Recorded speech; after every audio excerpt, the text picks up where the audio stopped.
colour illustrious, beautiful, and most perfect beyond all other colours. One could not say anything about it or to do anything with it that its quality would not still surpass. That is from Chinino Chinini, which we will get on to a little bit later. Welcome to Stories in Colour, a podcast from the National Gallery in London, searching for histories of how colour has changed the world. Today, we're looking at a pigment that's been more precious than gold, come to symbolise the holiness of the Virgin Mary, and been so revered it was specified in Renaissance artists' contracts. I'm Beks Leary from the digital department here at the gallery, and I'm joined by Victoria Finlay. Welcome back to the podcast, Victoria. Thank you very much. Lovely to have you on the podcast again. So Victoria has written 2 books about colour, Colour Travels Through the Paintbox, and The Brilliant History of Colour in Art, which involved travelling to some of the more extraordinary places that ancient pigments and dyes came from, including Afghanistan for blue, inspired in part by 2 of the paintings in the National Gallery. She's also more recently written a book about the hidden stories of fabric. So today, we've set up that we're looking at this very, very precious pigment, and that pigment is natural ultramarine. We're going to tell the story of ultramarine in the episode today. Ultramarine comes from a semi-precious stone called lapis lazuli, or lazuli. People like either. Both ways. People like either, which is, an amazing deep blue rock, and it's the source of our ultramarine. So tell us about it. You've brought into the studio. studio. Shall we start with this? So I am, for those who haven't got the video to look at, I'm holding a piece of blue stone. It's sort of the size, it's bigger than my palm, and it's kind of stone heavy. It's quite heavy.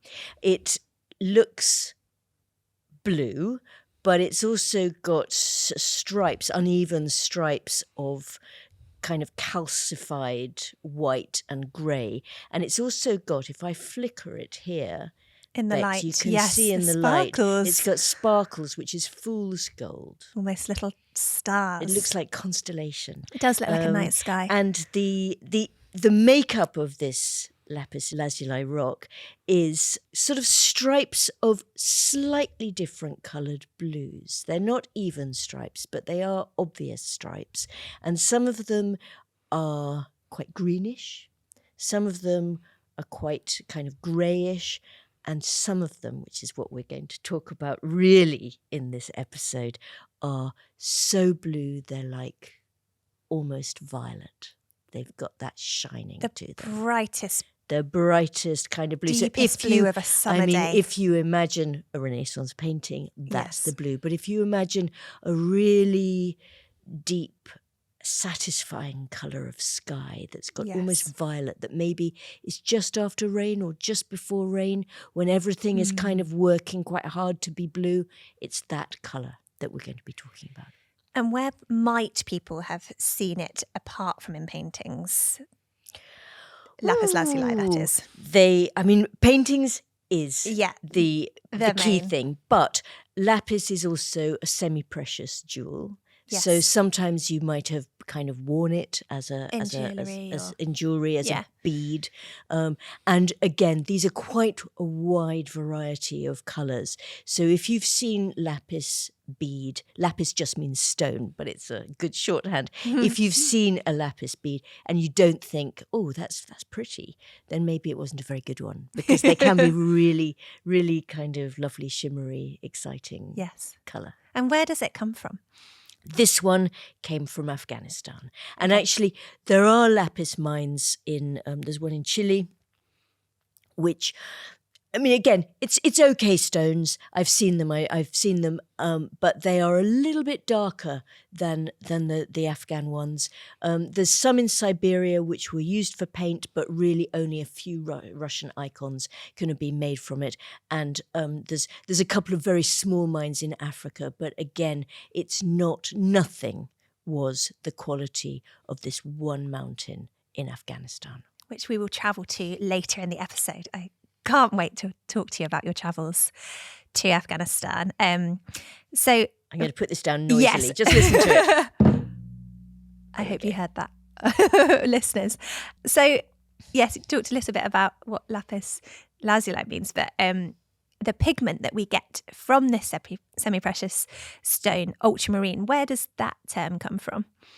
Ultra, beyond, marine, the sea. So it comes from beyond the seas. I mean, I grew up sure that this word for this miraculous blue meant something like even more sea-coloured than the sea itself, Well, yes, right? That's what you think, isn't it? Sort of like emphasis, doesn't it? Sort of sea on steroids, you know, that kind of ultra hyper sea, but it's not. It was a term used it's an Italian term, and it was a term used to describe something that came from so far away that really for a long time nobody that they knew had really been there. No Europeans were known. I mean, Marco Polo passed quite close by, a mountain away, which is not that close by, probably a few days' journey. And he said, over there were the mountains from which this ultramarine blue came. But he didn't go there either. It's a beautiful, mysterious colour, but also it had a beautiful, mysterious story almost by accident. And so it's quite elusive from the beginning. But you went to find ultramarine in Afghanistan. Could you tell us about your travels? What was that like? How did you even get there to a part of the world that has been, there was a lot of conflict going on at the time. What was that like? Well, we are going to look at these paintings in a minute. We are. Right? So I'm not going to spoil the paintings, but I will just say how standing in the National Gallery in a way that we'll tell a story about later, I realised that I had to go to where this stone came from. It was so elusive and so expensive, and it was in the National Gallery that I had that first absolute conviction that if I was going to write this book. All right, so painting. One was The Entombment. Yes. By Michelangelo. Yes. And one, which we'll also look at, was Bacchus and Ariadne by Titian. Okay, I can't wait to discuss those. So, Afghanistan. Afghanistan. I wrote this first book of mine 25 years ago. So Afghanistan was in a very sadly similar situation to what it is now, but it was in a Taliban regime, and there was a lot of fighting between the Taliban and the Mujahideen, who had only 1/10 of the country, which was up in the northeast of the country. Right? And that's important because that bit of the country is where the blue mines were. Amazing. So okay. I knew that I needed to go. It was really one of the hardest countries to get to. And it was an extraordinary place then. It is an extraordinary place. But there was danger on the roads. And realising I wasn't going to be able to go that way to the mines because of the fighting line, and there was a lot of firing, there were lots of bombs, there was lots of artillery. It was a ridiculous thing to even suggesting. I decided that first year to go and see the first known use of this paint as pigment. So it had been travelling from Afghanistan to Egypt 6,000 years ago. Okay. So it was a really ancient trade. Yes. They'd been using it as insets, but in terms of using it as pigment, that first use had been 6th, 7th century. And the first known use of it had been above the Buddhas of Bamiyan. And Bamiyan is a small town, very small town, about a day's drive through bad roads, really only a mountain away from Kabul. Okay, still in Afghanistan. So it's still in Afghanistan and not very far away. And there were 2 Buddhas. In fact, there were 3, but one was lying on it. It was a less famous one, and it was a prone Buddha. So the 2 that I'm talking about one was 55 meters, one was a bit less. Huge. Massive. And they dominated the valley. And once upon a time, they had... one was painted red and one was painted kind of blue or multicoloured. And they had these great arms, which were lost by 2000 anyway. But the arms moved up and down. They were kind of extended. So wow, people they would pull... Yeah. So they would Gosh. pull the arms up and down, probably with sort of great sound of chains. And I guess that would be about prayer and calling people, and they had green eyes that, I mean, they couldn't possibly have been made of emeralds, but because they wouldn't have, you wouldn't have had the emeralds like as big as my head. But that was the sort of the rumor that they had these emerald eyes, so were fascinating, and they came from the sort of a long gone Buddhist culture in that area. But above the heads of the Buddhas, which were set into the rock standing, were paintings. And one of the paintings, or one of the sets of paintings, had pigment ultramarine. Amazing. Okay. So we went there. This was your first experience. So we went there and we climbed onto the head of the taller Buddha, which is the one that we were allowed to go to. And it was a big head. You could picnic on this head, on the top of the head, and people had. And there'd been a sense, this was Taliban times, the Buddhas were not respected by the commanders. So they had been lighting fires on the head and things like that. But above us, there were Buddhist paintings with paintings of a kind of rainbow. It wasn't in the sort of the actual rainbow order, but they'd painted rainbow to symbolize sublime intention. Wow. And I saw it. And this was in spring of 2000, and a few months later, both Buddhas were blown up. So wow, that okay. was, so you were yes, some of the last people to see that these blue, beautiful works. and to see that blue, and to see the Buddhas in situ. It was a really sad thing. That's really sad. Eventually, what's the story next? How do you get to the So it was really mines? clear that I needed to go the different way. Mhm. And we, by then, had got some contacts at the United Nations. And they were flying people into Faizabad, which was the capital of that corner of the Northern Alliance territories. And so the following year, I paid a ticket price to go on their standard aircraft into Faizabad, and was extremely lucky. One of the Afghans who worked at the United Nations, his uncle was a warlord, a commander up there, and so he'd asked for permission. So I got permission. That was my first state of luck. My second state of luck was after having gone for a walk on that first day, thinking I'm going to have to, somebody I'm sure will help me to find a transport. I came back to find two Time journalists lying on Time the as in Time the magazine magazine, from and they were just Beks. kind of lounging around, and they were going to the mine as well, and no foreign press had, we were told anyway, had gone to the mines for at least 6 months, maybe more.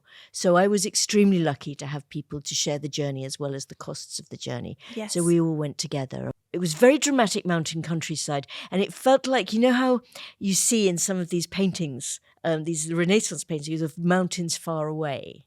Yes. It felt like we were in the mountains far Wow. away that had been painted What with kind of ultramarine. colours were around you? What did it Quite look like? browns, not very much. There'd been a drought. Yeah. So it was probably much browner than it usually was, and dusty, a lot of dust. Yeah. The mines weren't producing for some reason that some of the people thought was simply about equipment. Other people said it was about the mines and the blue responding to the difficulty of Afghanistan. Wow. It was quite high up. It was quite hard work. Our efforts were slightly in contrast with a young boy who ran up with a great big jerry can on his back. We felt less noble at that time. But eventually we were just going to mine number 1, and there were mines. Well, the biggest numbered mine was 23. So I don't know whether all of the in-betweens were working. But anyway, we went to the first. And you'd walk through it was quite a big entrance to the cave. And the tunnels went off to the left, but we started off by going to the right, where there was a sort of cavern, kind of as big as this room, if you remember. You can hear the echo in this room. So it was quite a decent-sized cavern, maybe the size of one of the mid-sized galleries in the National Gallery, that kind of Nice size. comparison. And at the light of the torches that the men were carrying, we looked up, and there the whole of the ceiling of this cavern was sparkling with this fool's gold iron pyrite. Beautiful. It was beautiful. With the blue as well, or was that Yeah, there was just blue. There was some blue, but it was mostly the sparkles that you could see just by the torchlight. And we drank tea, and they told us the story. And what we did go down into the mines. But what really struck me was before dynamite, Yes. which is what they used to explode the mountain now. which is normal Yes. now in today's. But anyways, before dynamite, they did something quite extraordinary. They used to light a fire underneath a tunnel, not a very high tunnel, I would think. They used to crouch to get through. So light a fire until the rock gets really hot, and you've got one of the lads, like the one who'd passed me. These lads have been going up there for 6,000 years. So a lad would run up with a container full of iced water from the river okay. and throw the iced water at the heated rock, Yes. which would, on the first or second or third time, crack. It would shock the rock into cracking. The rock. And Amazing. so it was a completely different kind of mining, quite a slow mining. And in a way it was a probably much more complicated one. And it was also unsafe, as course. all of these things are unsafe. But you can imagine that it would be much kinder on the rock than an explosion. Yes. So this is where we're still, they're still mining for natural ultramarine to be made. What happens to the mined rocks there from today? So remember, I'm talking to 2000, and yes. a lot has happened in Afghanistan.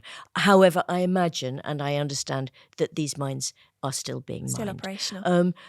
Well, because they don't. It's really for semi-precious jewels. So it's kind of, they make boxes, they make jewels, they make beads. It's not now very lucrative. Okay. It never really has been, because even with this kind of thing, with this kind of rock that I'm holding again in my hand, yes, it required a lot of rock to make a small amount of paint. So it's never been massively lucrative as a mine, but it has been there and it has been seen as beautiful. Yes. This feels like a good point for us to take a break. So we have travelled with you to Afghanistan to discover where lapis lazuli is mined. And I guess from that we have a sense of why ultramarine pigment in the Renaissance might have been quite so expensive, being so elusive and coming to Western Europe very far away. After the break, we will look at who was using it in artwork and paintings. We'll see you after the break.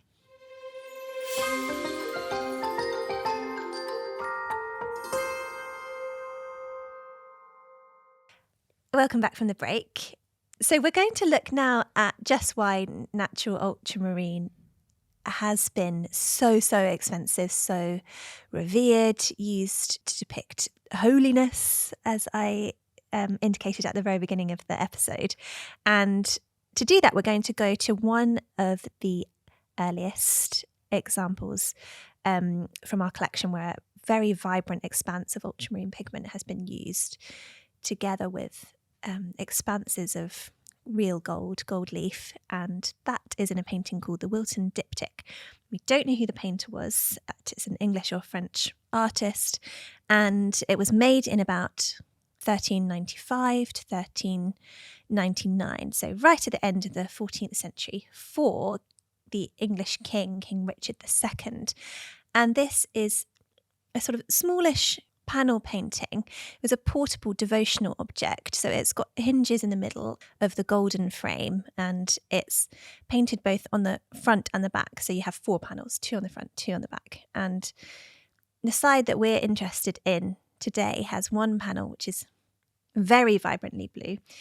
On the left, not the vibrantly blue panel, is Richard himself, and above him standing 3 men, Edmund and Edward the Confessor, England's patron saints, who are both wearing crowns, and Richard's personal patron, John the Baptist. Richard's kneeling. He's being presented by these men to a group of figures in the right-hand panel, and the right-hand panel is where we get this absolutely glorious expanse of ultramarine blue in the robes of the Virgin Mary and a sea of 11 angels who are also dressed in this very striking blue, and they've also got feathered wings and floral headdresses. So the central character of this right-hand panel is the Virgin Mary standing with her golden halo, her blue robes, holding the infant Christ who is blessing King Richard over on the left. And really, I think it's just astonishing. I mean, you have to see it in person to really take it in, but how brilliantly blue the ultramarine comes across when it is, in paint. It's amazing. I remember the first time I saw this in the gallery. Yes. And just being entranced, just going towards it and seeing it from a distance. It as you said, it was like a sea of blue. And it's only as you get closer that you distinguish the Virgin Mary from the angels behind her. And you kind of feel that this is, because of course the notion is that her child is the child of heaven. Yes. And there's a real sense that he is there floating in a heavenly realm. And that feels very powerful. Yes. And the child is in a way in similar clothes to the king's patron saint, John the Baptist. So I just think colour-wise, you see the balance between simplicity and gorgeousness all in the same place. Yes. But the blue would really have been seen as a very, even though it's not austere, it would have been seen as very holy for the Virgin Mary, wouldn't it? And how does this relationship between the expense of ultramarine and the holiness of the Virgin Mary, how does that sort of all tie together? Why do we, I guess, think of the Virgin Mary in blue? Because she's not described in blue in the Bible. She's not. In Catholicism in particular, there was, as opposed to, I think, in Orthodoxy, there's a wider variety of colours in which the Virgin is wearing. But in this tradition, there is a sense that you dress your most holy of people. She was human, after all. You dress your most holy of people in the most precious of clothes. One, to be a visual signal that she is the most precious, but also to be a way of saying, we think of you, Virgin Mary, Our Lady, as the most precious of all. So we want to give to you the thing that we give to the most precious Queen, because there's a sort of sense of the Virgin Mary as having been crowned. The coronation of the Virgin is one of the kinds of paintings that you have in the gallery. That moment where she goes from being a human woman to the Queen of Heaven. The Queen of Heaven. Yes. And maybe actually I just, remembered that actually Christ is in golden robes. It's almost astonishing that when you look at this painting, it is the blue that stands out almost above the gold, which would have been, and obviously continues to be, extremely precious. So we've sort of covered that ultramarine comes from lapis lazuli from the Afghan mines, and that is where it comes into Renaissance Europe from. And also these were set to be held against gold. So that was, seeing them in churches mostly, or in private devotion, often in the evening by candlelight. So you've got a real sense of shimmer there that we can't, sadly in the National Gallery you can't show us real candles, which obviously would be heavenly to see, but we can't see it like that. So we just have to imagine what it's like when the light doesn't hold, when the light moves around. But in such a piece as this, you can really imagine everything moving around. Yeah. So the gold is almost animate in the way that the light would have interacted with it. Absolutely. So the ultramarine has come from beyond the sea, beyond the seas, across those east to west trade routes. And that's one reason I assuming that it was so expensive, but also it was a very laborious process, wasn't it, to actually end up with this magnificent blue paint from this magnificent blue rock. Could you tell us a bit about that? It was crazy how to do it. Really? They hadn't really guessed it. I mean, I'm not going to read you this from... So I have got here the holiest of holy books, the book by Cennino Cennini, about how to make these paintings. And it's as if he's advising a young artist who's starting off, and he's saying, I advise you to start off with a 9-inch by 9-inch box wood board, and you start off by doing this. And this is how you start off as an artist. He was also writing it from his experience learning from masters. So we're talking about in Italy, in kind of Tuscany, in that kind of area where everything happens in terms of Renaissance art. Something extraordinary is happening.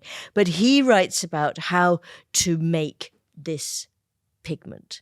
And it is just bizarre. I mean, so unlike some stones, this one has got all sorts of stuff. It's got sodalite, and I don't even know how to pronounce them, Nosian and Haun and lazurite. It's got all sorts of stuff happening. Some of it has got more sulfur than others. Some of it has got less. So that changes the colour. If it's got sulfur in it, then it's going to be one of the most extraordinary bright colours that were so expensive.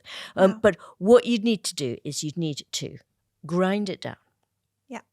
Then you would mix it with alkali and lye and all sorts of other things like waxes and gums and mastic. And you're doing it and mashing it and doing it and mashing Quite it. hard and he work. says, just keep on coming back, for an hour a day, for days. So this is Wow. apprentices, right? This is not the artist. This is a young Workshops, apprentice has to do this again and again. And then you've got something a bit like dough, which you're rubbing and rubbing. So this has all come together now, all of these It's materials, all- and- as it's been beaten And it's up. translated in here as a plastic, but I don't quite know. I mean, the translator didn't quite know what that meant, but it's sort of, I imagined it as a kind of dough. Yes. It's been Okay. described elsewhere as that kind of thing. And you're just mashing it, and then you're letting the top powder come off. And then that's the first grade. And then you do it all again. And So the is next that the highest grade, quality comes out first? it does. Okay. And then the next grade and the next grade and the next grade, until what you've got is quite a grey grade, which is not bad. So some different grades had different points. Amazing. So So they did have their uses, They even had the their lower use for- quality. yeah. And they were cheaper, which is also quite useful if you're impoverished artist. You can use a little bit of it more cheaply. But what would happen if you just crushed up the whole rock and sort of used Grey. that? Right. Okay. It would be great because you wouldn't have sorted out all the other things out of it. The ordinary bit of the stone is called in Afghanistan was called rangi ob, which is the colour of water. And then there's another one which you can sort of half see if you look really closely and allowed to shimmer, which has got sort of little bits of green, little tiny bits of green. And then you've got rangi sopa, which was described to me rather oddly, I thought, as red feather. But a miner, I said to one Is of this the in miners, Afghanistan? And I said, what does that mean, red feather in this blue stone? And he said, oh, in a candle, you look at the colour of the candle, of the flame, and the middle bit is blue. That is the red feather of the flame. Oh, Yes. okay. So to get So the maybe red colour feather, terms are kind of being, used in a kind of different way to we would, but that's very beautiful. The red feather. I love feather that. of the stone. So the artists who this was expensive stuff, and also it took hours, days of work and grinding and pummeling and dough making and everything needed to be done in great detail and with great patience, which I think patience has its cost as well, doesn't it? It does indeed. So how would artists in the Renaissance in Europe have obtained the natural ultramarine pigment? Would it have Was there one place that it came into? It came into Venice. Venice was the real centre. I mean, it came from Afghanistan down different routes, but I mean, quite a lot of it would have been by ship because it was heavy. Donkey at first, and then by river, and then by ship, and then by rivers again, to get to Venice. Yes. And that was the centre for really the artistic movements in Europe, in that from there, if they were exotic colours from elsewhere, then they would go from Venice and they would be bought and distributed to Britain, to Germany, Northern Europe, and to Spain. Yeah. Amazing. Okay. And obviously each time gathering just that edge of margin, so it was more and more expensive as it moved away. Yeah. Okay. We get to a Venetian artist later, so we can look at his access to colours. But first, we're going to go back to one of the paintings that you mentioned was your inspiration to go to Afghanistan.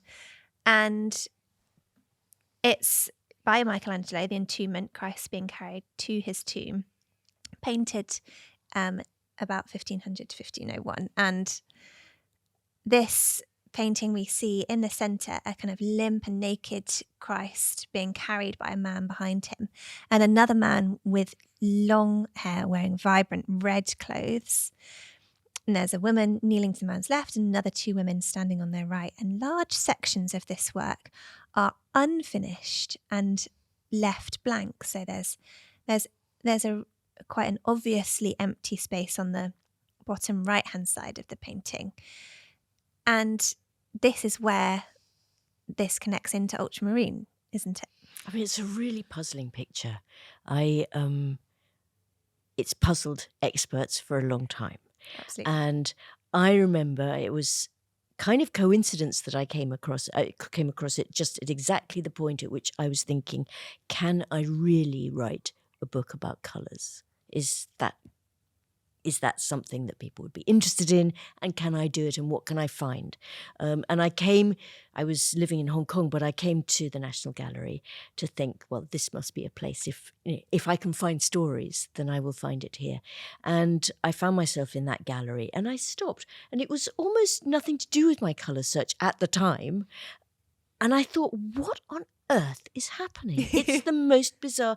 I mean, it's bizarre because John, the beloved disciple, looks actually quite female in the orangey red robes. Yeah, I guess, traditionally. And more that feminine. is because of the discoloration of the vermilion that makes it look as if some of the lines are his quite feminized body. So it was so that was bizarre. And then Christ was he's kind of propped up, and he was kind of floating. And I thought, that is bizarre, because often an entombment, the crucified Christ, is being carried by his friends and his family to the tomb that Joseph of Arimathea has given him, and he's being carried. And what's he doing? It's obviously not a finished picture, but he's floating. What's that about? And what on earth is the human-sized gap in the bottom? And I was standing there thinking, this is bizarre, when one of your 25 years ago, docents or lecturers came by with a small group and said, you might be wondering what this painting is all about. And I thought, I'm going to listen into this one. So I kind of snuck in. I want to know. And she explained about John and the strange colouring of the vermilion red paint. That was interesting. The Christ is the sacrament.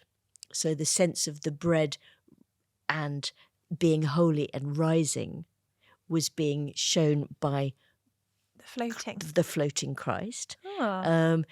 And then we came to the hole in the lower right hand, and it kind of the figure who is not there's nothing happening in this bit of the canvas at all. It's kind of empty, which is so strange.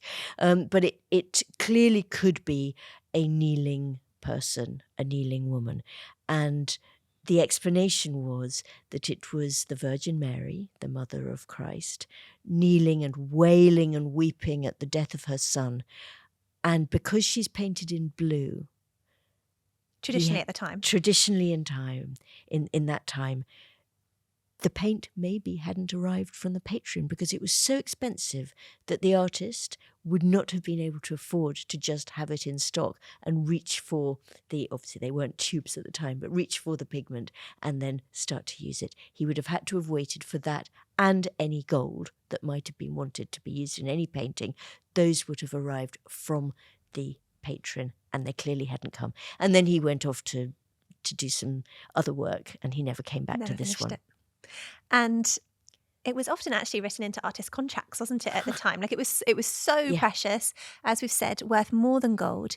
And any patron would say, it's not just that I want this painted, I want there to be used, at least, I'm going to invent this amount, at least 5 ounces of blue on the dress, or at least a pound of blue on the dress. And this is what I want to be there. And I want this much of gold. So that's got to be in the contract because you don't want to be shortchanging a good patron. You don't want to be scrimping on the amount of ultramarine or them using a lesser. But also, blue. You don't want to be splashing out on incredibly expensive, financially crippling.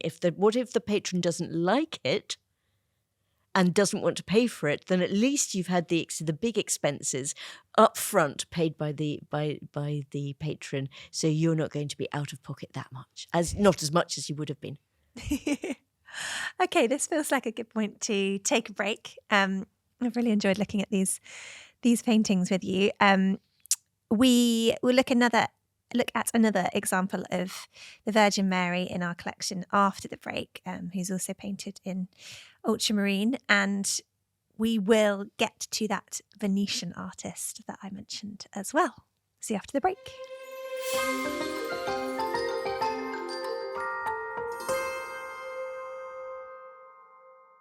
So welcome back from the break. We have looked at just why ultramarine has been more precious than gold, why it was so difficult to make the beautiful blue pigment that has been in so many amazing Renaissance paintings and beyond. And now we're going to have a quick look at another painting in our collection, a slightly later painting of the Virgin Mary, just as another beautiful example of how ultramarine blue has been used in her robes. So this is by Sasso Ferrato from the middle of the 17th century. It's called The Virgin in Prayer, and she is dressed in ultramarine, or sometimes called Marian blue, because of this association with the Virgin Mary. She's praying in this very beautiful portrait of her.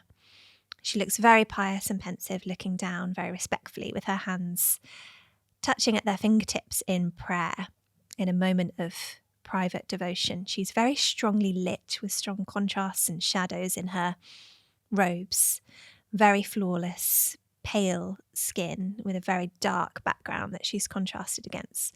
And she's dressed with swathes of white, red, and this striking brilliant blue, which is of course ultramarine. It is, and by that time, it was so entrenched that she should be wearing blue. There was a story in France that when mothers or parents took their sick children to the Virgin to ask for her help in restoring their health, there was a promise that sometimes parents would make that if she made them better, then they would dress them entirely in blue.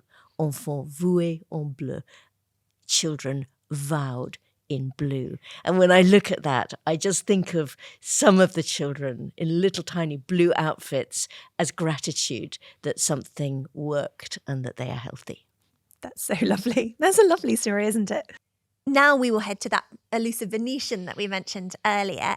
The city of colour, the city where all of these amazing pigments from far away arrived into the seafaring port, town, municipality area of Venice at the time. And we're going to look at Titian's Bacchus and Ariadne. Now, if you're familiar with our collection, this probably is one of the most famous examples of ultramarine. But if you're not, we will describe this painting for you so that you can imagine it. It's, as the name suggests, a mythological painting, a mythological scene with quite a tumult of different figures, most of whom are not very clothed. But in the centre, we have our leading man, the god Bacchus, who's sort of leaping from a chariot that's being led by 2 cheetahs. And he's followed by this group of rowdy followers, which are nymphs and satyrs, and there's some trees behind, and he is sort of leaping with a sort of flowing red cape behind him, or maybe robes that have been untucked and unfurled, towards a young woman in the bottom left-hand corner of the painting. His gaze is fixed on her. She is Ariadne, whose arm is flung out to the sea behind her, where the ship of Theseus is, and he has abandoned her here. Ariadne wears vibrant blue robes, and the whole scene takes place beneath a stunning blue sky, which is where the ultramarine comes in, and there's a constellation of stars above Ariadne's head. So let's talk about this beautiful painting and how Titian is using natural ultramarine. She's had the most awful time. There she is. She helped Theseus work his way through the labyrinth, not get eaten by the Minotaur. He takes her with him as he escapes, and they land on an island. And when she wakes up, there he is in the distance, his ship disappearing to goodness knows where, leaving her alone, abandoned, and without everything. So that's kind of what's happening in this story. But in this myth, along comes Bacchus, dancing, beautiful young man, and he says, I will give you the 7 stars. I will give you everything. So she is kind of half looking at Theseus, who is the past, and half looking at Bacchus, who's very much the present. And all through this painting, there is ultramarine blue. And the ultramarine blue is extraordinarily vibrant. I mean, it is like jewels. And actually the other colours are like jewels as well. The vermilion, the crimson, the reds, they're all kind of shimmery when you see them in the actual gallery. It is something to behold. And there is the sea as well, which is ultramarine, the nearby sea, which is azurite. So another pigment, less expensive, but also a contrasting one. So this is a jewel box of a painting. Different colours. And it made me really amused to hear something that I think was controversial for your gallery. But when the conservators in 1968 showed this painting, which had been quite dulled down by time and varnish, and it was put on view, lots of people loved it. I'm sure had I been grown up at that time, I would have loved it too. But some people who were used to the browns and the sort of the subdued quality of what they'd seen before were sure that Titian would not have had such bad taste as to have such bright colours. And it is really exciting. I promise you the sky and the stars. I promise you. And so in a way, it's not just a really good colour. It's also about promises and future and yes. And this isn't a sacred painting in that usual sense, but it is a sacred painting in terms of how we can be in this world and how there's hope and future. And that's, in a way, amazingly what the ultramarine seems to symbolise. And you've pointed out something obvious, which is that this is not a sacred painting, but actually, talking of shocking things, that was quite shocking in Titian's time to be painting a secular, although obviously mythologically religious, I guess, in theme, but, not Christian.